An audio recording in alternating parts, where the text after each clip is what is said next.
강혜신의 오늘의 미국.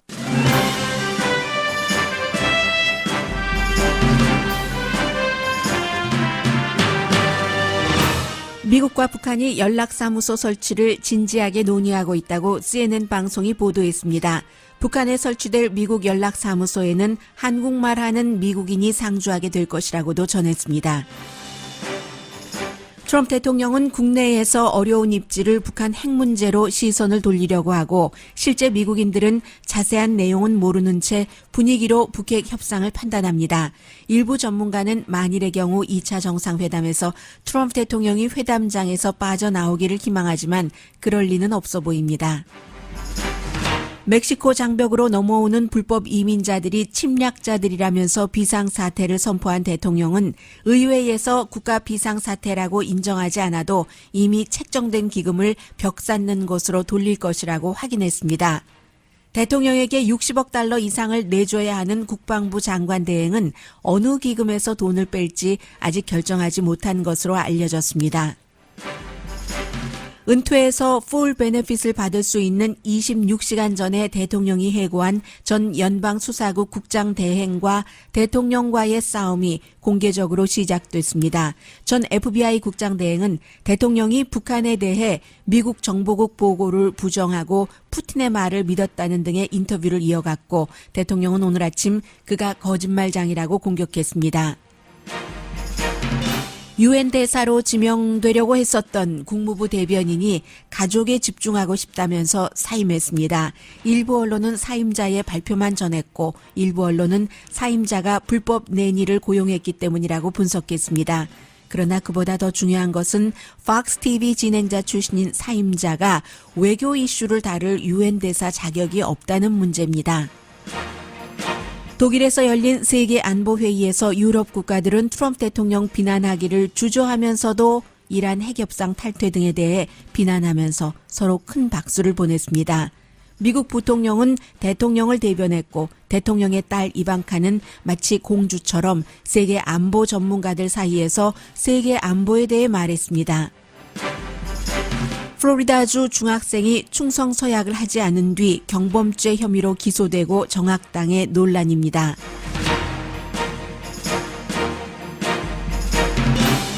여러분 안녕하십니까? 오늘의 미국 강혜신입니다. 네, 오늘이 미국 날짜로 2월 18일이고 다음 주 수요일과 목요일 이틀 동안 베트남에서 베트남 현지 시간으로 하면 약간 시차가 있겠네요. 그럼 이제 약 일주일 남은 건데, 일주일하고 조금 더 남은 건데, 북미 2차 정상회담입니다.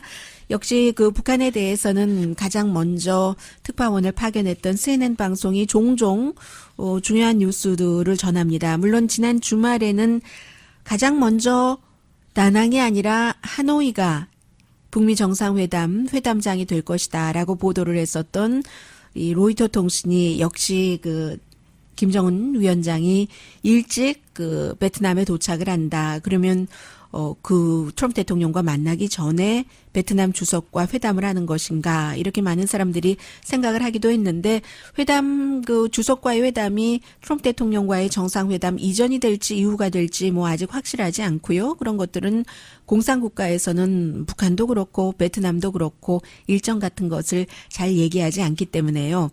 그런 내용들이 있었고 그리고 이제 CNN 방송은 아주 진지하게 지금 연락사무소를 평양과 워싱턴에 설치하는 것을 논의하고 있다. 지금 일주일밖에 남지 않았는데 어떠한 것들이 2차 정상회담에서 확인될 것이다 하는 내용이 나오지 않고 있습니다. 나오지 않고 있을 뿐만이 아니라 그 정도로 지금 그 서로 합의를 보지 못한 거죠. 그 가운데서 연락사무소를 설치한다. 이 부분은 1차 정상회담 때요. 싱가포르에서 넘버 1, 2, 3, 4 큰 4개의 획이 있었는데 마지막 부분에 가서 이제 세 번째였던가요? 한반도의 비핵화 얘기가 나왔고 제일 앞에 북한이 간절히 원하는 미국과의 관계 개선이 나왔었습니다. 거기에 따른 것이라고 볼 수 있고 실제로 비핵화를 하려면은 사실은 그 현실적인 것이 오랜 동안 수십 년 동안 서로 믿지 않았던 그 주체 국가들끼리 비핵화까지 하고 하려면 관계 개선을 하는 게 당연하다고도 볼 수 있죠. 그래서 CNN 방송이 보도하기는 이름을 밝히지 않은 미국 그 전문가들과 인터뷰를 통해서 전한 내용인데 미국 사이드에서는 북한의 연락사무소를 설치를 한다고 하면은 한국말을 하는 사람, 좀 그 계급이 높은 Senior Foreign Office, 그럼 국무부에서 그 자리에 배당이 된다는 게 높겠네요. 지금 앤드루 킴이 스탠포드 대학교에 있죠. 국무부에서 이유를 밝히지 않으면서 결국은 국무부가 아니라 CIA에서였죠. 그러면 시니어 포린 서비스라고 하니까 앤드루 킴은 아닐 수 있는 확률도 있고요. 뭐 그거야 뭐 해석하기 달라서 다를 수가 있으니까 어쨌든 한국말을 하는 사람, 그렇다고 성김은 지금 대사인데 이 대사가 북한으로 갈까? 그것도 뭐 고려를 해봐야지 되겠지만, 뭐 한국말을 하는 그 국무부 그 담당자들이 있겠죠. 외교 담당자들이. 그래서 한 명이 아니라 여러 명이 북한의 그 리에종 오피서로서 있을 수 있다 하는 얘기가 되고요. 그런데 사실은 처음은 아니었어요. 94년도 빌 클린턴 전 대통령 당시에도 여기까지는 당연히 얘기가 됐었는데 마지막에 북한이 그때 취소를 시켜버렸죠. 그 당시에 이제 어떠한 일들이 있어서 미국 헬리콥터가 뜨고 하는 그런 긴장 상태 때문에 북한이 거부해서 이루어졌지 않았던 일. 그러면 1994년이면은 2004년, 2014년, 25년 전인데 25년 전에 이런 일들이 있었다면은 아마 북한이 여기까지 핵무기를 개발하지는 않았었겠죠. 여기 이제 또 다른 아픔이 있는 겁니다.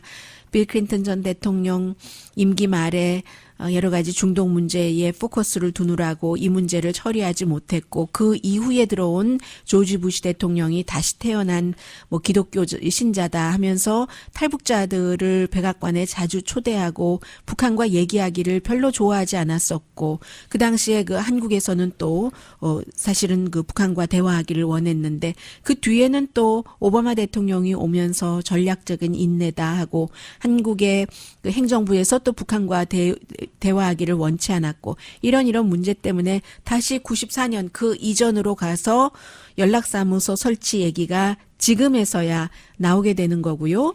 그래서 이제 미국에서는 만약에 연락사무소를 설치한다면 뭐 긍정적인 부분도 있지만 북한이 핵 문제를 파기하는 것에 대해서는 아직 어떠한 활동도 그 눈에 띄는 것을 하기 전에 연락사무소를 설치하네. 그러나 그렇게 연락사무소부터 설치하는 것이 온당하다라고 보는 사람들도 상당히 많습니다.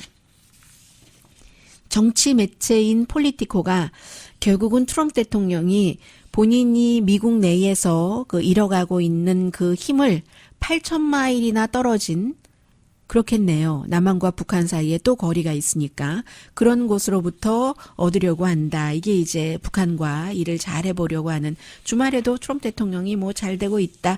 여러 가지 그 내용들을 기자들을 만난 자리에서도 하고 그 했거든요. 그래서 세계에서 가장 위험한 국가를 그 폴리티코가 북한이라고 지적을 하고 있습니다. 그런데 트럼프 대통령 뜻대로 될 수도 있다는 거예요. 겉보기에는. 왜냐하면 대부분의 미국 사람들은 한국에서는 뭐 트럼프 대통령이 지난번에 중간선거에서도 뭐 그렇게 어떠한 것도 활용하려면 하려고 했겠죠. 그러나 미국 사람들이 그 당시에 뭐 지금이 조금 더 관심을 쏟는 것 같습니다만 중간선거를 좌지우지할 정도로 북한 핵 문제에 관심이 있다던가 이렇진 않았거든요. 북한 핵 문제에 관심이 미국 사람들이 있다면은 그렇다면은 오로지 뭐 한반도의 평화 또 뭐 아시아에서의 뭐 균형, 군사적인 이런 것을 생각하는 게 아니고 북한이 대륙간 탄도미사일을 개발했다고 하는데 내가 살고 있는 로스앤젤레스, 시카고, 뭐 시애틀 이런 곳에 그 미사일이 적중할 수 있어 없어? 내가 안전해 안전하지 않아? 우리 가족이 살고 있는 어떤 지역에 이것만 생각하거든요. 그래서 이제 자세한 것은 모르는 채 대부분의 미국 사람들은 이런 그 핵 외교 협상에 대해서 디테일한 것을 알고 싶어 하지도 않고 다만 책임 있는 관계자가 성공이다라고 얘기를 하면 분위기를 봐서요. 텔레비전에서 보도하는 거 싹 보고 성공인 것 같다 하면 그래? 그럼 안심해도 되겠네? 하는 이런 정도가 되는 것이고 또 트럼프 대통령이 당연히 2차 정상회담을 하고 나오면 그렇게 말을 할 것이기 때문에 대통령의 뜻대로 될 가능성도 있다.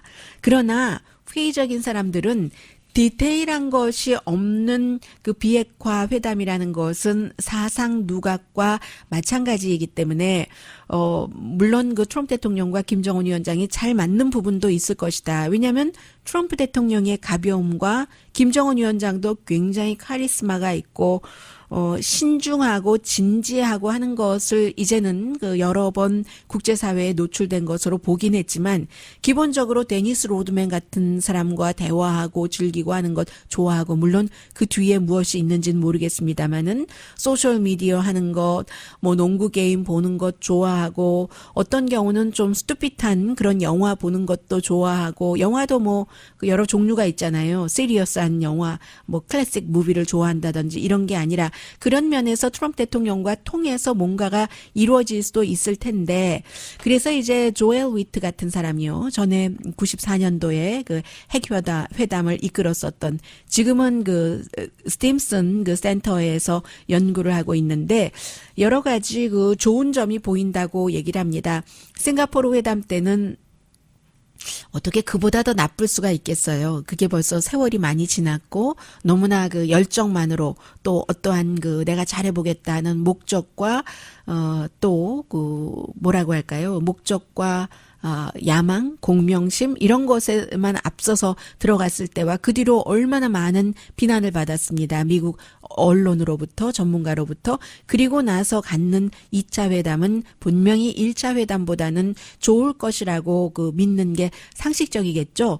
해서 뭔가가 조금 이렇게 그 양측에서 다 발전이 된 것이 서로 현실적인 부분에서 타협을 한다는 거죠. 미국도 뭐 연락사무소 설치해주고 단번에 1년 안에 원래 1년 안에 완전하게 다 검증하라고 했잖아요. CVID인가요? 뭐 그런 건 있었잖아요.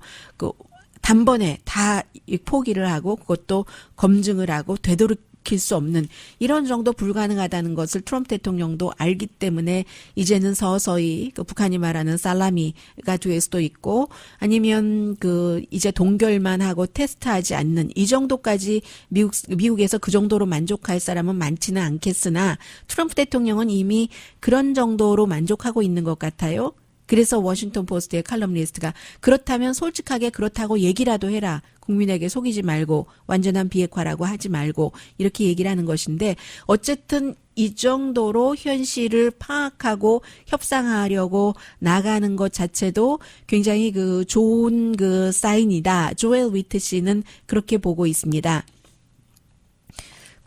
일부 북한 문제 전문가는 트럼프 대통령이 지금 본인이 너무 그 성공한다고 미리 얘기를 해놓고 있기 때문에 주말에도 계속 그래서 이 회담이 실패를 해도 실패했다고 말할 수 없는 위치인데 트럼프 대통령이 만약에 이게 미국이 원하는 것처럼 되지 못하면 이건 안 되겠네 하고 walk away 할 수 있는 회담장을 나올 수 있는 이런 것을 희망하는 사람들이 있지만 그게 가능하지 않을 것 같다. 가능 안 하죠. 트럼프 대통령이 벌써 성공한 것이라고 잔뜩 희망을 품도록 부풀려 놨기 때문에 그리고 이제 지난 금요일에 있었던 뭐 국경장벽 설치하는 이 비상사태 선포하는 기자회견에서 아베가 나를 그 노벨상 그 수상자로 추천을 하고 5페이지짜리 아름다운 그 편지를 노벨상 위원회에 보낸 것을 나에게 카피도 보내줬다. 이렇게 얘기를 했잖아요.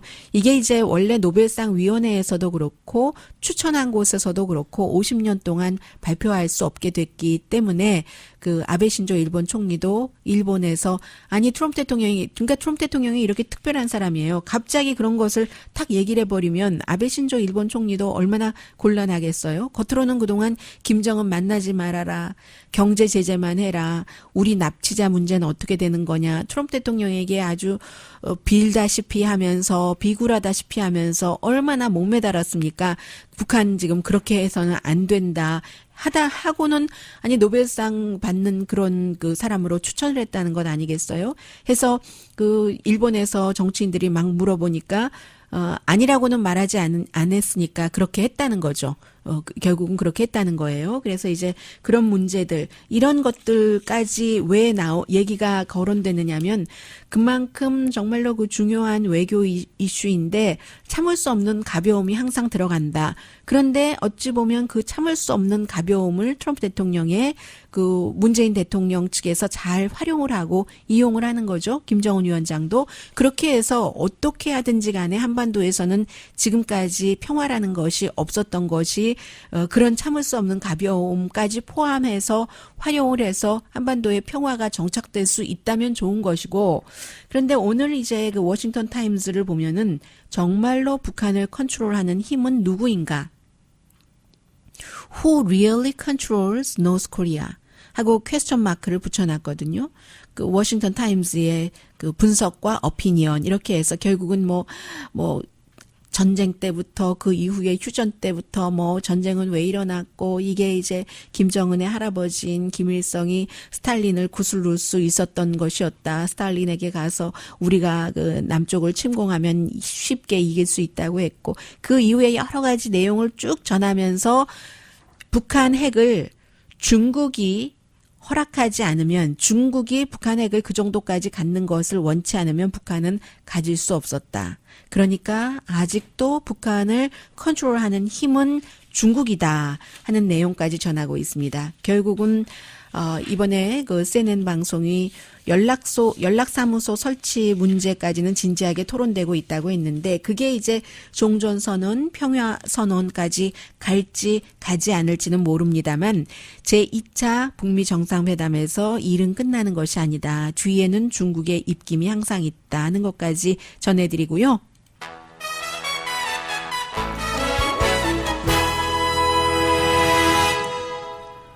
미국 정보국보다도 트럼프 대통령은 푸틴 대통령의 북한에 관한 말을 더욱 믿고 있다. 이 내용은 잠시 뒤에 이제 뭐 비상사태 선포 이런 것들과 함께 전해드리겠습니다.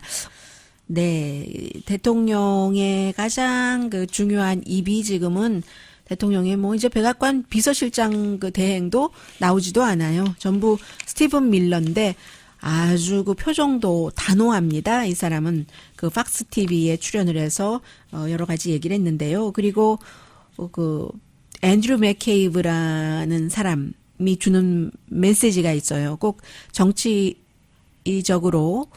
FBI의 그 국장 대행을 지냈지만 트럼프 대통령과 얽혀 있다기보다는 저는 이 사람이 준 그 마지막 메시지가 아주 중요하다고 보는데요. 오늘의 미국을 세계 어느 나라에서 들으시든지 사실은 그렇게 해봤자 너만 손해야. 너만 손해보는 거지. 적당히 살아. 부모가 자녀에게 그런 얘기들을 해주십니다. 독불 장군이 어디 있어? 그런데 때로는 인간의 행복이라는 것이 자신이 믿고 있는 것에 대해서 조금 손해를 보더라도 독불장군식으로, 남들은 독불장군이라고 하지만 어떤 경우는 본인의 신념을 지키는 거잖아요. 그게 이제 개인의 소양일 수도 있고, 그 부분이 뭐 이 사람이 하는 일이 맞다, 틀리다를 떠나서 다시 한번 그 생각해 보게 된 그런 계기가 됐거든요. 잠시 뒤에 전합니다. 라디오 서울 방송 오늘의 미국 듣고 계십니다. 네, 방송하는 사람들 중에서 이제 부류가 둘로 나뉘어집니다. 크게는 그냥 제가 팍스 TV를 예로 들어드리겠습니다. 팍스 TV에서 정치, 사회, 시사를 다루는 사람이 두 그룹으로 나뉘어지는데 첫 번째 그룹은 팩트를 기반으로 하고 저널리스틱 어떤 그 마인드가 있는 사람들, 이런 사람들이 크리스 월러스라든가 뭐 주말에 그 뉴스쇼를 진행을 하죠. 그리고 주중에는 이제 보통 다른 뉴스 앵커들과 뉴스를 분석을 합니다. 그리고 또 다른 사람이 로스앤젤레스 시간으로 낮 12시에 진행을 하고 있는 셰프 스미스. 이 두 사람들은 뭐 저널리스틱 그런 그 배경으로 보도를 하고 있고, 그 밖에 션 해니티, 터커 칼슨, 로라 잉그램 이런 사람들은 그 자신의 어피니언을 그 팩트하고 상관없이 팩트가 틀릴 경우도 많고 팩트를 부풀릴 경우도 많고 어피니언을 얘기를 하면서 뭐 여러 사람과 인터뷰를 하고 하는데, 그런데 인기 있는 사람들은 션 해니티, 터커 칼슨, 로라 잉그램이지 셰프 스미스나 크리스 윌러스가 아니거든요. 한국이나 미국이나 마찬가지로 굉장히 자극적이고 극단적이고 하는 저널리스트들이 저널리스트 이 사람들을 제가 저널리스트들이라고 말하진 않겠습니다. 션 해니티나 터커 칼슨이나 로라 잉그램이나 본인들도 본인들을 저널리스트라고 부르지 않고요. 어피니언 리더라고 부르죠. 그리고 이제 모두 트럼프 대통령을 강하게 지지하는 사람들이고, 그에 비해서 셰프 스미스나 크리스 월러스는 이 세상에 객관적인 보도가 어디 있겠습니까마는 그래도 객관적으로 가려고 추구는 하는 사람들입니다. 어제 그 크리스 월러스가 주말이니까 본인의 그 뉴스 그 시간에 지금 백악관에서 가장 그 대통령에게 강성인 이슈에 대해서 많이 그 밀어붙이도록 하고, 또 대통령이 그의 말을 듣고 있는 스티븐 밀러와 인터뷰를 했어요. 젊은 사람이죠. 이민에 대해서 굉장히 그 반감을 갖고 있는 사람. 그래서 이제 크리스 월러스가 얘기하기를 멕시코에 장벽을 쌓아야지 되는 게, 이게 결국은 의회에서 예산안을 다 주지 않았기 때문에 이미 의회가 배당을 해놓은 다른 부처의 돈을 끌어다가 대통령이 멕시코 장벽을 쌓겠다고 비상사태를 선포해버렸죠. 그래서 대통령의 그 마음인 그 스티븐 밀러 씨가 얘기하기를, 대통령이 그렇게까지 비상사태를 선포할 수밖에 없는 이유는 invasion, 침략이기 때문이다. 멕시코 국경에서 사람들이 미국으로 침략을 하니까 이건 국가 비상사태를 선포를 해서 막아야지 된다 하니까 크리스 월러스가 그러나 let's look at the facts. 우리 사실을 보자 하면서 오늘의 미국에서 그동안 많이 말씀드렸던 범죄 문제도 그렇고, 오히려 20년 전보다 그쪽으로 넘어오다가 붙잡히는 사람도 줄어들고, 어느 정도냐면 빌 클린턴 임기 마지막 해인 2000년도에 160만 명이 남쪽 국경으로 불법으로 넘어오다가 체포됐다면 이 트럼프 대통령의 임기 첫 해에는 40만 명, 4분의 1로 줄어들었습니다. 두 번째에는 더 줄어들었겠죠. 그리고 뭐 마약, 뭐 헤로인 이런 것도 항구로 들어오지 누가 털털거리고 걸어오면서 몸 하나 추스리기도 힘든데, 이런 얘기를 계속했어요. 계속했는데도 이 스티븐 밀러는 아니다. 국경에서 과거보다 이 불법 이민자들을 체포하기가 더욱 힘들어졌다. 그리고 맨파워도 부족하다. 이렇게 계속 얘기하니까 크리스 월러스가 포기를 해버립니다.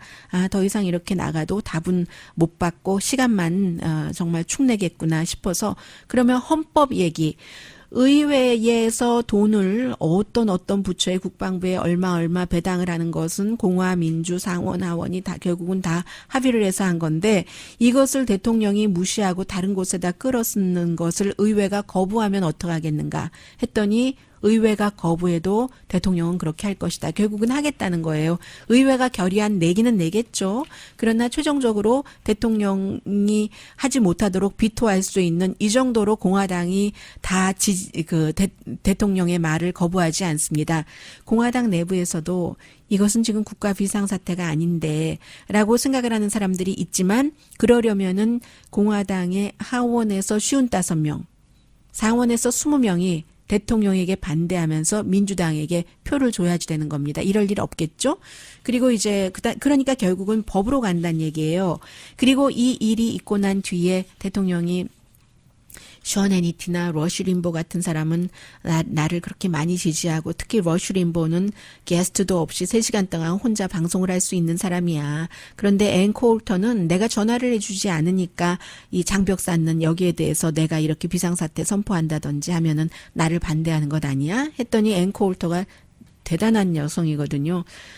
그 다음날 바로 그 KABC와 인터뷰를 하면서 한 16분 정도 인터뷰를 했습니다. 지금 미국의 유일한 국가 비상사태는 이 미국의 대통령이 멍텅구리라는 거다 하면서 대통령은 some reason 어떤 이유로 인해서 사실은 멕시코 벽 쌓는 것을 원치 않는 거다 해서 법원에서 이걸 막아주기를 원한다 하고 some reason이 뭔지는 얘기하지 않았어요. 본인 평생 대통령과 싸울 것이라고 얘기했는데 그 말은 뭐 별로 뭐 나중에 그때가 돼봐야지 아는 일이고요. 막상 그럼 돈이 어디서 오느냐? 가장 많은 돈이 61억 달러가 국방부가 지금 내놔야지 되는 거거든요. 어디로 쓰기로 다 했었던 것을 막상 국방부에 장관이 없어요. 제임스 마티스가 대통령과 의견이 달라서 사임하고 난 뒤에 지금 국방부의 장관 대행을 하고 있는 패트릭 사나한이 로이터 통신의 보도에 따르면 어디서 이 돈을 도로 61억 달러를 대통령이 내놓으라고 하니까 일단 그것을 뭐 법원 소송도 다 들어가고 하겠지만 보여줘야 되잖아요, 대통령에게. 그런데 이 국방부에서도 물론 국방부의 예산이 굉장히 많이 책정된 건 사실이에요. 그런데 막상 받은 돈을 내놓으려니까 국방부 내부에서도 반대가 많지 않겠어요? 해서 뭔가 그 건축에 관한 신축에 관한 컨스트럭션 버젯에서 내놓겠다 하는데 그럼에도 불구하고 군대의 기숙사 같은 것이 굉장히 좀 열악하다고 알려져 있거든요. 거기서는 안 빼겠다 이런 내용을 하고 훈련 비용에서 많이 빼겠다고 하니까 이것도 이제 봐야지 좀 아는 문제고요. 그리고 이제 뭐 오바마도 했는데 왜 나만 그러느냐 하고 얘기하는 것에 대해서는 미국에서 많은 그 대통령들이 실제로 비상사태를 선포를 하지만 국가 비상사태를 선포하는 것의 4분의 3은 정말로 비상사태인 겁니다. 비상사태이기 때문에 이란과 사이가 나쁠 때, 이라크와 나쁠 때 그런 나라와 어떤 그 경제적인 그 교류를 못하도록 한다던가 테러 사건이 일어날 때라든가 아니면 오바마 때는 스와니 플루 이런 때고 낙하를 많이 얘기하는데 낙하는 예산을 어디서 끌어다 쓴 것은 아니고요. 낙하의 경우는 이번에는 사실은 의회에서 양쪽에서 이제 연방정부 폐쇄를 막지 않기 위해서 의회 의원들은 합의를 했는데 대통령이 그것에 반대하는 것이고 낙하 같은 경우는 의회에서 합의를 해주질 않았어요. 아예 이 포괄적인 이민개혁안을 다루지 않았기 때문에 아니 어렸을 때 와서 수십 년을 여기서 샀는데 갑자기 추방해버린다는 것 여기에 대해서 아무 결론이 없다는 것은 안 된다 하고 오바마가 민주당의 형식으로 본인의 철학으로 이런 그 젊은이들은 보호해야지 된다 하고 낙하를 이렇게 한 것이고요. 어디서 기금 빼다 쓴 것은 없고요. 지금 이렇게 돼 있어서 이 문제는 결국은 이제 법원에서 해결이 되겠죠. 그리고 잠시 뒤에 다른 이슈 전해드리겠습니다.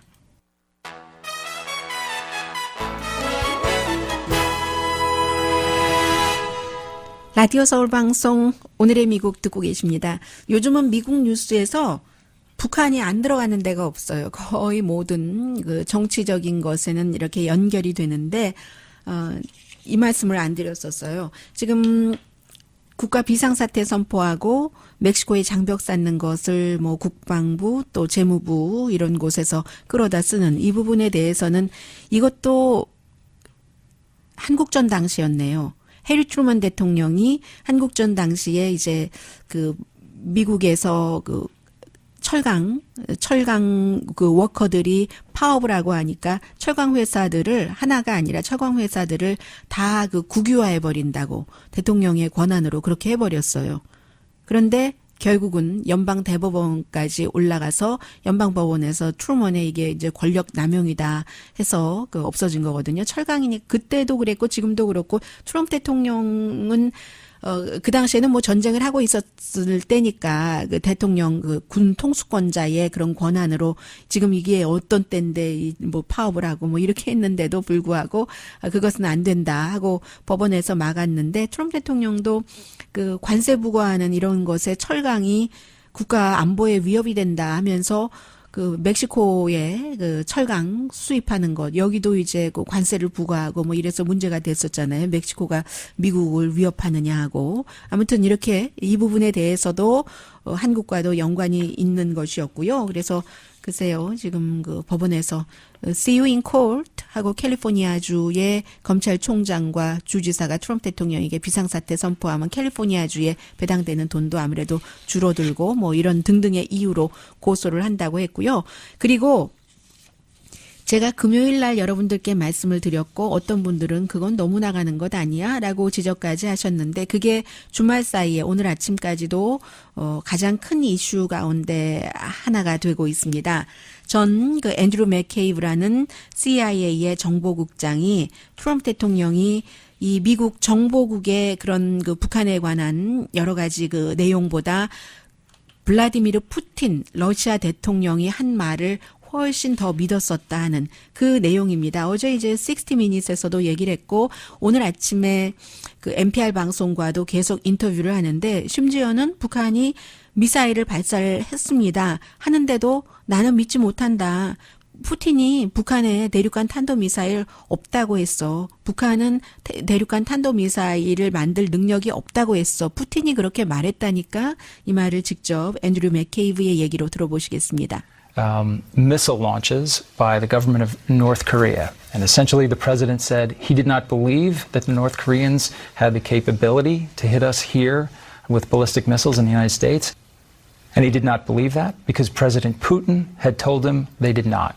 네. 푸틴이 그렇게 말했기 때문에 하니까 이 그 60미닛에 그 스캇 펠리 앵커가 물어봅니다. 그런 때 느낌이 어땠는가. 정보국이 그 당시에 이제 그 대통령에게 다 그리고 들으려고 하지도 않았대요. 트럼프 대통령이 그렇다고 하니까. 그럴 때 그 CIA 부국장으로서 느낌이 어땠느냐. 본인이 뭐 혼자 얘기한 게 아니라 정보국의 여러 관계자들이 얘기를 했으니까는요. 트럼프 대통령이 뭐 I don't care 하면서 계속 I believe in 푸틴이라고만 얘기를 했다는 거예요. 했을 때 이 사람은 결국은 시간과 에너지를 다 들여서 정보국들이 군 통수권자인 대통령이 올바른 판단을 하기 위해서 정보를 브리핑을 할 때 대통령이 아니라고 하고 푸틴이 맞다고 하고 그리고 배우려는 노력도 하지 않고 했었던 그 느낌에 대해서 이렇게 말을 합니다. President replied, I don't care. I believe Putin. What did you think when you heard that? It's just an astounding thing to say.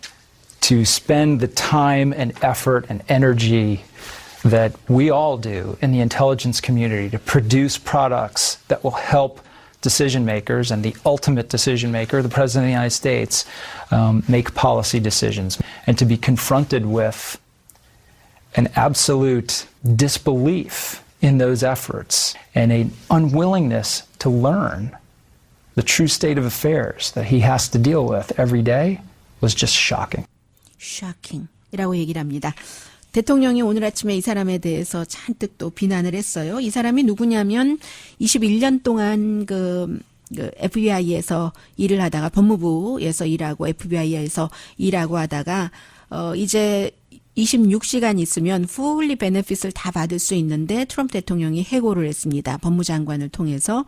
먼저 시작부터 제임스 코미 연방수사국장을 러시아 스캔들 수사하는 것 멈추지 않는다고 해고를 하고 그러니까 이 사람이 부국장이어서 국장 대행을 했어요. 첫 번째 통화할 때 왜 제임스 코미가 뭐 로스앤젤레스에서 연설하고 있을 때 내가 트위터로 해고를 했고 그가 워싱턴으로 다시 급히 연설을 중단하고 돌아올 때 비행기를 그대로 타고 오게 했는가 해서 이 사람이 그건 내 권한이었고 법적으로 자문을 한 결과 아무런 문제 없다고 했고 어차피 비행기는 털털거리고 그럼 아무도 안 태우고 돌아오느냐 이렇게 답변을 했더니 와이프가 그 전에 그 버지니아주에서 주 정부 선거에 나갔었거든요. 민주당으로.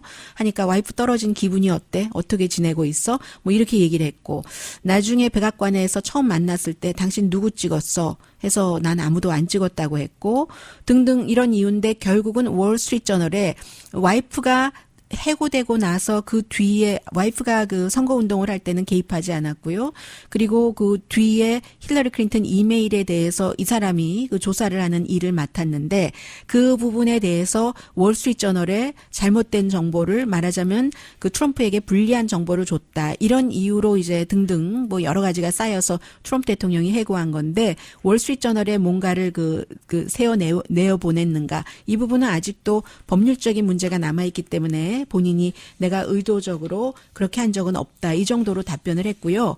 이런 모든 말에 대해서 트럼프 대통령은 저 사람 거짓말장이다. 그리고 실제로 이 사람이 얘기를 했어요. 제임스 코미가 해고되고 특별검사가 임명되기 그 전에 그 중간에 이제 그 본인과 국무부의 부장관이 이 대통령이 해도 너무한다. 이 정도로는 국가를 이끌어 나가기가 힘들 테니까 우리가 헌법 25조를 들어서 부통령과 장관들의 동의를 얻어내서 누군가 그 도청하는 그런 장치를 차고라도 대통령을 탄핵하는 이런 것으로 가야지 그 자리에서 끌어내리는 것으로 가야지 되지 않는가 하는 것을 의논을 했다고 하고요. 그러나 이제 그런 말을 하면서도 그런 게 정말 그 무서운 아이디어고 그리고 해야지 될 일이 아니라고 생각을 했지만 그런 의논을 할 수밖에 없는 정도의 상황이었다. 본인도 제임스 코미처럼 대통령이 하도 이상하게 행동을 하니까 대통령의 말을 메모를 했었다라고 얘기를 하고요. 그리고 그러나 이 그 뭐 도청 장치를 차고 어떻게 한다는 이것은 집행되지는 않았다고 하고요.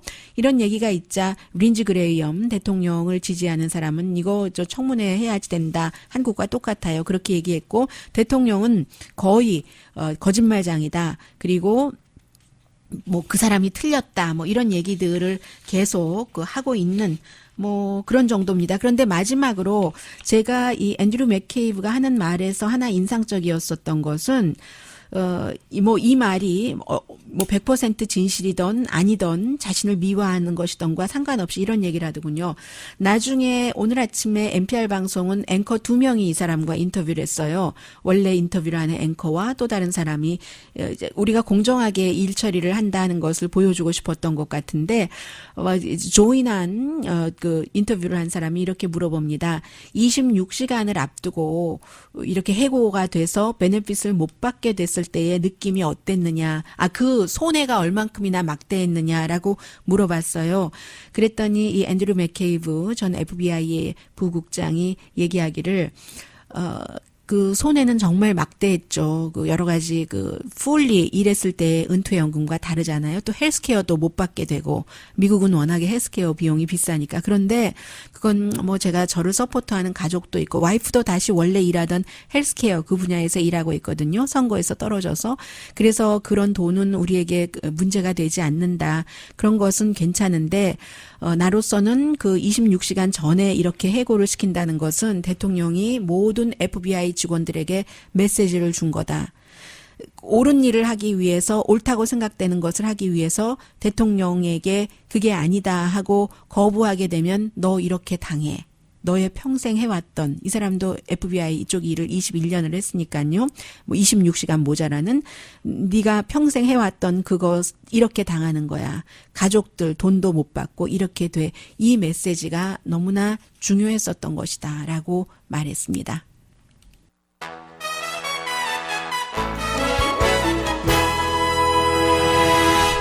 라디오 서울 방송 오늘의 미국 듣고 계십니다. 외교에 관해서 그리고 다시 미국의 문화적인 사회문화적인 것이라고 말씀드릴 수 있을까요?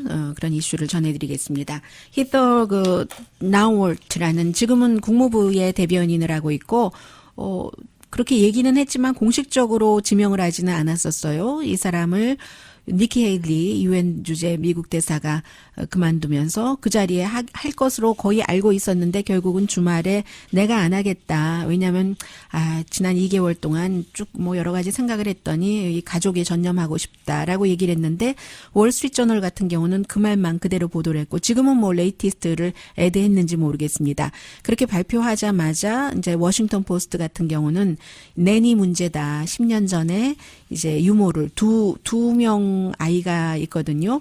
유모를 고용을 했는데 그때 그 불법 체류자였었던 거죠. 불법 체류자였었고 그래서 불법 체류자니까 돈은 줬어도 세금은 안 냈을 것 아니에요. 그 세금을 나중에 냈다. 언제 냈는지는 모르겠어요. 뭐 캐시로 냈다는 얘기도 있고 뭐 등등. 그래서 이 문제가 유엔 대사로 가면은 굉장히 까다롭게 인준 청문회를 하잖아요. 지금은 또 민주당이 하원에서나마 다수당이기 때문에 여러 가지 그런 분위기가 상원에서도 영향을 미칠 수 있고요. 해서 스스로 물러난 거다. 이렇게 얘기를 하고 있는데 국무부 대변인이 될 때는 이걸 몰랐던 거예요. 사람들이 몰랐었을 수도 있고 아무튼 캐치가 안 된 거죠. 이번에 뭐 자발적으로 얘기를 했다라고 하는데 캐치가 안 된 게 그 당시에는 지금보다 훨씬 공화당이 강했기 때문에 모든 것들이 다 통할 수도 있었고 그래서 지금 누구를 그때 지명을 할지 모르겠는데 이 내용에 대한 사람들 그 댓글을 다루는 것을 보면은요. 이 사람이 그 히더 나우얼트가 돈도 많은 사람이에요. 왜냐하면 남편이 헤지펀드 이런 데서 오래 일을 해오는 사람이고 해서 그 본인도 팍스에서 팍스 앤 프렌즈의 대통령이 가장 좋아하는 프로그램의 여성 그 진행자로 있다가 발탁이 된 거잖아요. 물론 그 전에 ABC에서도 일을 했었습니다마는 돈이 그렇게 많은 사람인들인데도 불구하고 불법 체류자를 내니로 고용을 할 수밖에 없었던 나라가 미국입니다. 지금도 마찬가지일 거예요. 트럼프 대통령 자신도 불법 체류자를 알면서 고용을 하는 사람이니까요. 그리고는 불법 체류자 심지어는 사실은 합법 이민자도 싫어하는 거죠. 해서 예전에 법무장관 조 베어드라는 여성도 클린턴 시대에 내니를 그 불법 이민자를 고용을 해서 안 뵀었고 이런 것들은 이제 미국의 아주 그 오랜 전통인데 이리저리 하면은 도대체 그 트럼프 대통령 자신이 누구를 고용할 수 있겠느냐 하면서 어떤 사람이 댓글에 퍼니하다. 왜냐하면 트럼프 대통령은 본인도 불법 이민자를 고용을 하고 또 가짜 정보로 미국 비자를 받은 왜냐하면 그 와이프의 비자 받은 이 내용이 사실은 완전하게 클리어되지는 않은 거잖아요. 언론이 끝까지 가진 않고 그냥 중간에서 오케이 하고 넘어가 준 건데 그리고는 불법 체류자, 뭐 합법 체류자들도 또 가족 이민도 없애야지 된다. 이렇게 얘기를 하고는 그렇게 얘기하는 동안에 와이프의 그 부모들을 시민권으로 딱 해줬잖아요. 그래서 사람들이 그 싫어하는 부분들이 그런 부분들이고 트럼프 대통령 행정부에 자격 있는 사람이 별로 없거든요. 그래서 어떤 사람은 댓글에 트럼프 대통령의 장관직, 뭐 유엔 대사는 어떤 땐 장관, 어떤 땐 장관 아닐 수도 있고. 니키 헤일리는 장관급이었습니다. 그래서 그의 장관이 되려면 자격 요건이 이렇다고 비아냥거리는 사람도 있습니다. 충성, absolutely, professional liar, required. 아주 전문적인 거짓말쟁이들이 그게 필수라는 거예요. 위선, no problem, 뭐 이 범죄적인 경력이 있는 거 그것도 some 부분에 require, 교육, 경험은 상관없다. 그런데 이런 것들이 아니고 모든 게 자격이 갖춰진 사람이 누가 트럼프 행정부에서 지금 일하려고 하겠는가. 이 정도 얘기도 나오고 있고요. 시간이 그다지 많지 않아서 유럽에서는 이란이라든가 나토라든가 여러 가지 문제 안보 그 미넨 안보 회의에서 유럽의 국가들이 지금 미국이 좀 심하다라고 얘기를 하고 있고 마이크 펜스 부통령은 뭐 얘기 들어볼 것도 없어요. 트럼프 대통령이 하는 말을 그대로 하고 있기 때문에 본인이 어떤 야심을 갖고 그 사이에 제가 인상적이었던 것은 이 안보 회의에 여러 안보 전문가들이 나오는데 보니까는 그 트럼프 대통령의 딸 이방카가 정말 모델보다 더 진하게 옷은 검은 짙은 색을 입었습니다만은 노출 없는 아주 화장은 모델보다 더 진하게 하고 국제 안보 회의에서 안보에 관한 말을 하고 있는 게 굉장히 좀 우스꽝스러웠어요. 공주니까 저럴 수 있다는 생각이 들 정도로 제가 이렇게 말씀드리면 안 되는데 그 장면이 너무 심하게 좀 심하다 싶어서 국제 안보 회의인데 이방카하고 안보 회의하고 무슨 상관이 있습니까? 가서 아버지가 대통령이라는 이유로 그런 얘기를 하고 있는 이런 미국과 이 유럽이 엇박자를 내면서 앙겔라 머켈 같은 사람이 미국이 좀 심하다 하고 얘기를 할 때는 그 사람들이 전부 유럽의 사람들이 박수를 쳤고 이방카만 좀 뻘쭘해 있었고 마이크 펜스 부통령이 왜 이란과 핵협상을 계속 지키고 있느냐 하고 비난을 하고 해도 그때는 사람들이 꼼짝을 하지 않았어요. 이란이 오바마 시대에 했던 핵협상을 지금까지도 계속 이어가고 있는 이유는 미국의 정보국이 얘기하는 것처럼 지키고 있는 이유는 유럽은 아직까지 그 핵협상에서 탈퇴하지 않았기 때문이죠. 이제는 미국과 유럽이 완전히 다른 길을 가고 있습니다. 6학년인데 6학년이면은 뭐 아직 어리잖아요. 이 학생이 학교에서 선생님이 충성서약을 맹세하라고 할 때 나는 하지 않겠다. 왜냐하면 이 미국 국기나 이런 충성서약 또 뭐 이런 모든 것들이 블랙 피플에 대해서는 너무 편파적이다. 블랙 학생이에요. 그랬더니 이 보조교사가 넌 그거 해야 된다고, 하기 싫으면 다른 나라로 가서 살으라고 하니까, 아니 내가 여기서 살고 싶어서 사는 게 아니라 내가 이렇게 됐다 하니까 너는 나가라 하면서 더 이상 말하고 싶지 않다고 관계자들을 끌어들이고, 결국은 이 학생이 나가기 싫다고 하니까 그 클래스룸에서요 뭐 체포됐고 경범죄로 이렇게 됐거든요. 이게 미국이거든요. 자세히 전해드리지 못했습니다마는 글쎄요, 강희신이었습니다.